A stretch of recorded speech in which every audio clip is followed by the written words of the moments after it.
Hi, welcome to my podcast, Becoming a Cut Flower Grower. I'm your host, Lydia, and I'm here to share my year of growing and selling cut flowers. I'll be giving you the lowdown on everything I'm doing and sharing all the highs and lows, the good times and the inevitable disasters, all in real time. Join me on my cut flower journey, starting right now. Hello, good evening. It's Friday. Woo! Mind you, I don't know where this week has actually gone, so it's quite terrifying how fast it goes. I hope you've had a good week.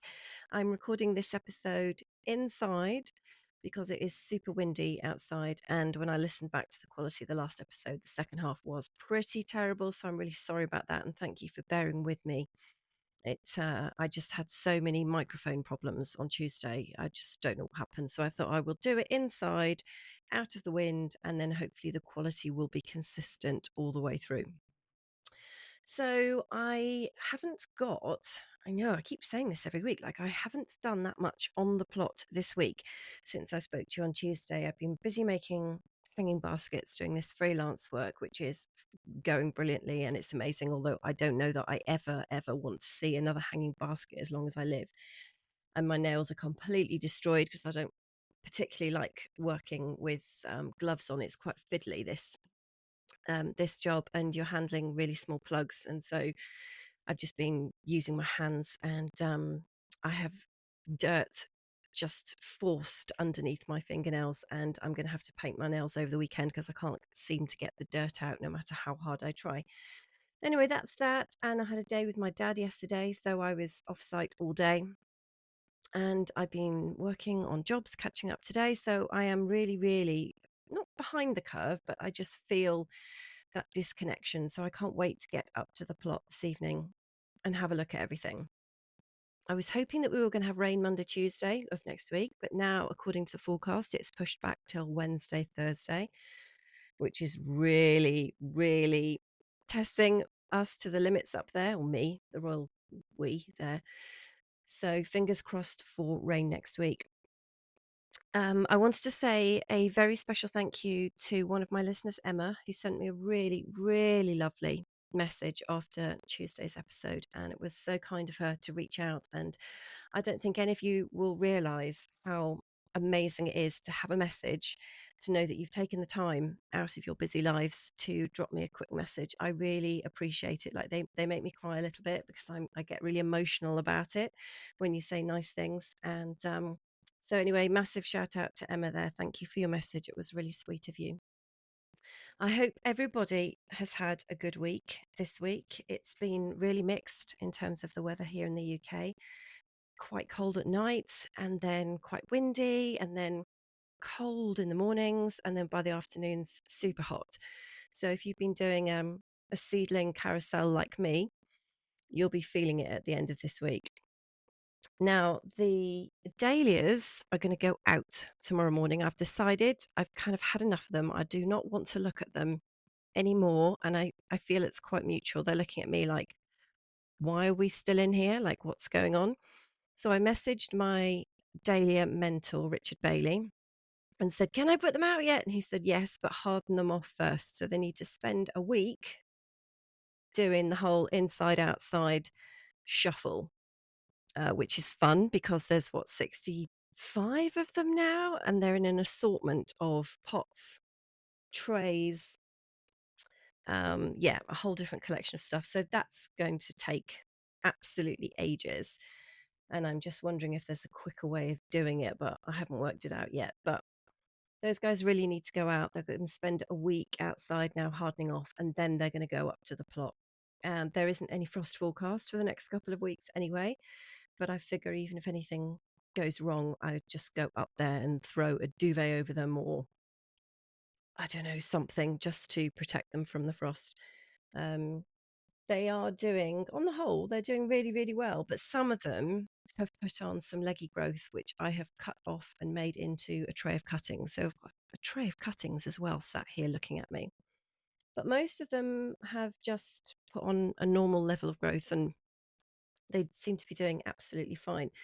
I was just out in the greenhouse a few minutes ago and bent over to water this very random foxglove that I've got growing out of the I've got a soil floor in my greenhouse, And there's a beautiful foxglove growing down there. He obviously just loves the heat, and that's fine. But while I was bending down to water him, underneath the potting table is another dahlia in a pot that I didn't even know was there. I'd completely forgotten about it. I do remember putting it there in the winter, and there's a couple of them that I just left in the greenhouse over the winter. And one of them's already up and doing absolutely fine. So this other one on the table looks gorgeous.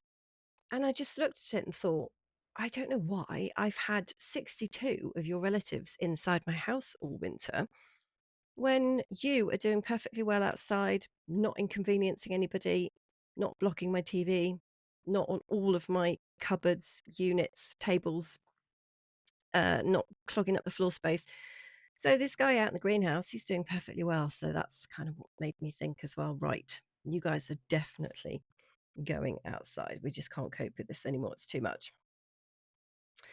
So the seedlings are all doing fine, and the annuals are all getting shunted out next week. I've absolutely had enough of them yo-yoing inside and outside, and they are all ready to go. The hardy annuals now, not the tender ones. Looking at them, I don't know that I'm going to grow nigella next year. The first tray that I did has turned out really, really well. You may have seen the video of me planting it out on my Instagram, and just really lovely. The subsequent sowings, and I don't know why these would have gone so wrong. They're really unhappy, the seedlings. I tried to space them out. I think this is what I've done. I've overthought it. And the first tray, I literally just dumped a whole packet of seed in, and off it's gone. And you'd think if they were that crammed in, they would have more problems, because they really are crammed in. So the later sowings I've done, and I've probably done about, I don't know, 5 trays or 6 trays, they really just all look dreadful, and they seem to be really struggling. And some of them have damped off, so the productivity levels are pretty poor. And the ones that I've got left, just, I don't know, they just don't look right. So I think, well, I'm not sure about you guys. Apart from the sowing densities, nothing else has really changed apart from the heat wave, which maybe they didn't like. But the subsequent batches didn't seem to like being watered from above. So I've been watering them all from the bottom, which just adds another layer of complexity, because they all have to be moved in and out of this big tray that I then pour water into the tray so that they soak up from the bottom. And I do like watering that way, because obviously you don't want to just soak your seedlings and then have them all sat damp around the neck. But it's much more time consuming to do that. So I've been sort of thinking, well, I don't think nigella's going to make the cut next year unless these seedlings turn out to be the best thing I've ever grown, and the flowers are gorgeous and they make lots of money. That would be the only thing that would convince me to keep them. So as part of my data collection not business, aspect of the business, I was talking of quite a few episodes ago about recording everything. So the amount of time that I spend sowing, and then potting on if I do that, and then planting out and watering, and then cutting and conditioning if I do that. So I've been recording it all in this book. So for every single variety of plant this year, they have a whole page to themselves in this book. And I thought it might be interesting, now that most of the sweet peas have gone out, to just go through the numbers, and I thought I'll share them with you. So 130 sweet peas have gone out, which I thought sounded a really amazing number. And now I hear myself and I think, God, I haven't got enough sweet peas. But overall, I have spent 60 minutes sowing them and 40 minutes planting them out. They have, I think, been quite quick to plant out, because I'm growing them up these metal fence panels. So I just use my hori to kind of pull a trench away from the base of the fence panel. And then I literally just dunked the entire sweet pea in its toilet roll into this trench and then backfilled. So I thought that was pretty quick and easy. I was quite impressed with that. So that's an overall time spent on the sweet peas of 100 minutes. And I haven't included watering time on that, because they they are growing up these fence panels which divide the ducks from the plot. And so the ducks get their water changed twice a day, in the morning and in the evening. And they have their water in, well, they have a swimming pool, paddling pond thing, but they also have like washing up bowls. And that's their sort of drinking everyday water bowl. So they like to have a bath in there sometimes as well, but you can only really fit two of them in there at the same time. One on top of the other is how they normally prefer to do that. Anyway, the point being, when I empty the waters morning and evening, I throw the water down underneath the fence panel and it basically waters the sweet peas for me. And I'm hoping that the water isn't too, well, it's not too pooey. They tend to get a lot of mud in there, so there's quite a lot of sludge in there in the evening, but hopefully it's not like battery acid and I'm going to upset the sweet peas. They seem to be fine with it. So I'm not actually including watering time, because unlike some of the plants, the sweet peas just get watered because I'm emptying the duck stuff out, right? So I put negligible time for watering there. And then what I now need to calculate or remind myself is the cost of the seed, and then the cost of the compost that I used in all the trays, which is a bit tricky to work out. And also I'll be reusing it, so I'm not quite sure how to cost that out. I won't know the time that I'll be spending on cutting yet, because there are two cutting options. One is just to cut the flower stems, and the other is to cut the entire plant down at the base level and sell the entire plant to the florist. So when I saw her earlier this week, I mentioned that idea to her because she had these incredible bunches of sweet peas that she'd imported for a wedding. And I was commenting on how amazing they looked. And I said to her, you have the option of also buying the entire plant. So when it gets to a point where it's covered in flowers and it's looking really, really gorgeous, you can buy the whole thing and use it for installations and displays and really, really big things. You don't have to just have the stems. So I guess there's going to be two prices, one just for the stems and one for the entire plant. So I won't have those figures till I've actually cut them. And then I'm supposed to be working out like all the business running costs. And I've just dodged that bullet for weeks and weeks and weeks because I just don't want to do it. But I'm going to have to. And all of that is all of those numbers crunched in together with a bit of magic from the help of the internet, and what market prices are like, and what my florist would want to pay, and what other wholesalers are doing, and how I want to price is going to work out how I do my pricing. And if that all sounds super vague and stuff, that's because it is. So I'm just going to kind of wait and see what happens with that. But I wanted to just talk about all the data collection and the number crunching because it is really interesting. And if you're in any way geeky like me, I just really enjoyed writing all the numbers down. It wasn't something that I was going to do at the start. I got the idea from another podcast that I listened to called The Six Figure Flower Farmer, which is run by an American lady called Jenny, and it's absolutely brilliant. And she's all about efficiency, productivity. She's incredible. And it's what she suggested doing. And I have done it and I'm really enjoying it now, because I just think the more data that you have, the more that you can understand exactly the detail of all the business and what's making money and what's not. It's really not till you go back and you add all these minutes that you've spent doing stuff that you think, wow, have I really spent an hour doing that? I mean, I dread to even look at the Dahlia page because I think it's already gone on to 2 pages already. But the point being, I guess, when you come to work out your numbers, and it also depends how you position your brand and where you're going to be selling and things. But I don't think it's a good idea to just go to another farmer's market and say, oh, they're selling their bunches for £30, I'll sell mine for £30 or 32, without having the background numbers as to how much it's actually cost you to produce that bunch. We have to be professional about this. We have to have the numbers.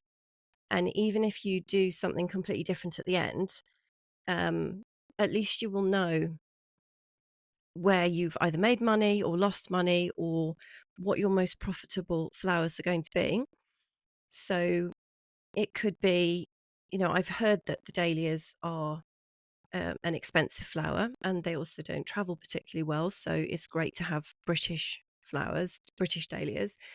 But on the other hand, if you spend like 10 hours per plant babysitting and cajoling them into doing what they do, then when it comes to actually pricing them per stem, it could be that they're not that profitable at all.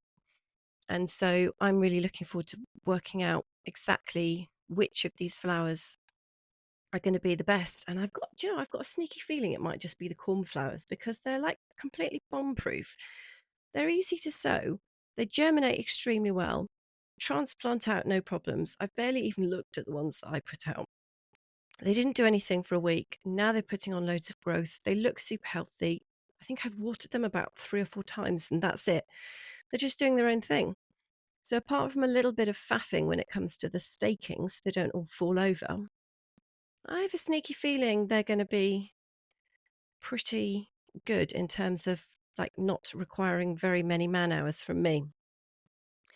So if you haven't started out with your numbers yet, or you have, or you're sort of neglecting it, and you don't really want to do it, I would encourage you to either start doing it or keep doing it. I think it's going to be really helpful for us. So I'm not sure whether I've mentioned this already, so forgive me if I have made a lookbook, that's what I'm calling it, of the flowers that I'm growing this year. And it's basically it's about a 30-page document I've done on the laptop with just a huge, massive color image of the flower, not really the foliage or the stem or anything, just the flower head. And then at the bottom, I've written the name of it. And I'm going to print them or send them to a print shop, because my printer will probably do one page and then say it's out of ink. Send it to a print shop, possibly have it laminated unless it's too expensive. And then I'm going to take it around when I go and see florists, or when I see my florist, or anybody else that I want to say exactly what I'm doing, and show them what I'm doing. Because what I have found with some florists is that they are not necessarily au fait with all the names of everything. And lots of people aren't, and you don't need to be. It's fine. You don't even have to use the Latin names. You can use what do you call them? The everyday ones. I don't know what you call them. But you know what I mean. I prefer to use the Latin names because I'm just a geek. I did Latin at school. I love it. And when I was doing my RHS course, you obviously have to learn the Latin names. So you just get them drummed into you. And after years and years of being a gardener, I prefer to use them so that there's no confusion. But I'm finding that sometimes the florists don't actually know what I'm talking about. So I say, oh, I've got this and I've got that and the other, and they might look a bit blank. I don't mean the wedding florist that I'm dealing with. I just mean in general. So I thought, well, I'm just going to go in with this book and just flip through it and be like, this is what I'm doing, because the images are gorgeous. I've stolen them from a variety of places on the internet. And hopefully no one will come chasing after me for money. But the point is, it's going to be a really gorgeous book to showcase what I'm offering and to generate interest. And then the florists and I will be speaking the same language when it comes to what they want and what I've got to deliver. So I've pretty much finished it. I think I just need to stop tinkering with it now, because I could spend hours and hours just messing about with it, and it's just silly. It just has to be the images. So I need to send that off to the printer and get that sorted. And then get out there and find some more florists, and see if I can drum up some more business. I also want to spread the message to brides. And I'm thinking specifically about brides, because you know that I'm a little bit hesitant about doing bouquets and selling them directly. So I've really prioritized the route of selling to this wedding event florist this year, so that I knew that I had a guaranteed market for everything, and I didn't have to be worried about also taking things to market and then, wrapping them up in the paper and all the rest of it. But Oh God, I've totally. Oh yes, brides. Sorry, lost my train of thought there. So I was thinking my target audience really via this event florist is brides. And I would love it if brides were asking for local seasonal flowers when they speak to their florists. And I don't know how far up the priority list this is for brides, because I imagine they have so many different things to coordinate. But it would be wonderful to kind of tap into the brides who are really, really interested and would love local British flowers and get them to ask their florists to prioritize those kind of local flowers rather than just importing everything, because maybe the brides don't even realize. I mean, I've spent so long in this gardening world that I can just look at something and go, well, that's not seasonal, is it? Which makes me an awful person to buy flowers for, because I probably just look at them and you can see on my face I'm thinking, oh dear, no, not that at this time of year. Maybe brides don't, maybe they don't care, but I would love to find the ones that do and supply into them, because I just, I don't know, I just think it would just be a whole different experience for them to have beautiful seasonal flowers instead of imports with all the plastic and all the air miles and the chillers and the chemicals and all the awful other nasties that you get with these incredibly beautiful imported flowers. So that's something I'm going to look at and add that to my extensive marketing list, which just keeps getting longer and longer and nothing gets done on it. I get asked about competition sometimes. People say, well, how do you feel about these sort of people doing cut flowers or these people growing flowers? And I say, competition is great. I'm not afraid of it. Bring it on. I think the more of us there are doing cut flowers, the more we can reduce our reliance on the imports. And whilst the imports are always going to have a place, I think it would be really wonderful if we could have a really, really big marketplace in the UK for seasonal, British, locally grown, chemical free flowers. So I'm not afraid of a bit of competition. I think, quite honestly, the more the better. And the more larger um, businesses there are, the better. So I'm not frightened of if someone was going to set up like a 10-acre farm down the road, because my hope would be that they would be able to flood the market, if you like, with local British seasonal flowers. And therefore, if there's more product available, more people know about it, there's going to be more demand for it. So I was reading an article. I was thinking a lot about this over the weekend, because the lady who runs the plant nursery where I'm making all these hanging baskets, she gave me an article from the one of the Sunday papers last weekend, and it was about a flower grower in the UK who is set up a business and doing subscription bouquets. And I mean, it kind of made me really jealous. I'm not going to lie to you. I read it and I literally had steam coming out of my ears at the end, because this person was able to grow on their family's land. So no costs whatsoever and no insecurity of tenure and all the rest of it. They had access to tractors and diggers and machinery and equipment. They managed to get, these lovely little office and a building, constructed on the land, no problem. They managed to get an unlimited amount of manure delivered because one of their relatives had like an animal farm next door. And basically, just everything you can think of, every single challenging aspect of this business that I'm constantly yakking on about, they had it handed to them. And I think, you go for it. You need to lead the way. I hope this person is leading the way, encouraging people to buy local seasonal British flowers. Because when you have all of those opportunities handed to you on a plate, you can tell how jealous I am, right, from my tone of voice. I'm trying to be nice about it, because I'm sure they're a lovely, lovely person.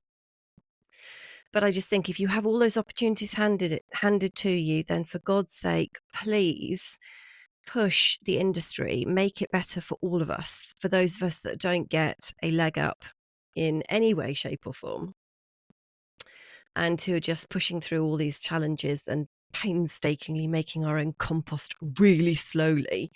And, I just think these sort of people, we really need them to to pave the way for the rest of us, I guess, to push our flowers out into the marketplace. So I wish them all the best. I really do. I'm just massively, massively jealous. Anyway, what else is on my list to tell you about? No, I think that's it, to be honest. I think I've done it. One thing I was thinking of this afternoon when I was tying in some sweet peas for a garden that I look after, I was thinking, I'm sure you know this already, but I'm going to remind you just in case you don't, that climbers have a preferred direction, clockwise or anti-clockwise. And you'll be really helping them out if you train them in the way that they naturally want to go. And if it's not obvious, and it might not be when they first start out, then you could always just Google it, because some of them this is not, I'm not making this up. Some of them genuinely prefer to go anti-clockwise and some of them like to go clockwise. So it's worth looking it up and then helping them to go the way they want to go. So that's what I have to tell you today. And I'm going to wish you a fantastic weekend. It is badminton horse trials in the UK this weekend, and I'm not going. I've got a subscription to watch it on the TV. And in between that, I shall be slowly and gently migrating my Dahlia family outside with their tables and assorted trays and containers. And they can enjoy the weekend outside while I enjoy mine inside watching the horse trials. So I hope you have a fantastic weekend, and I will be back on Tuesday with a catch up and hopefully some more news about what I've actually been doing on the plot, because I promise you I have been so busy for months on that plot, and then it just feels like in the last couple of weeks I just have hardly been there at all. And I think getting these annuals out, hardy annuals, will be really, really good. So I'm hoping to have lots to tell you next Tuesday. And I wish you all the very best with your growing. I hope everything's doing well for you. And if you've got challenges, then push on through, because it's worth it, I promise. All right, see you on the other side of the weekend.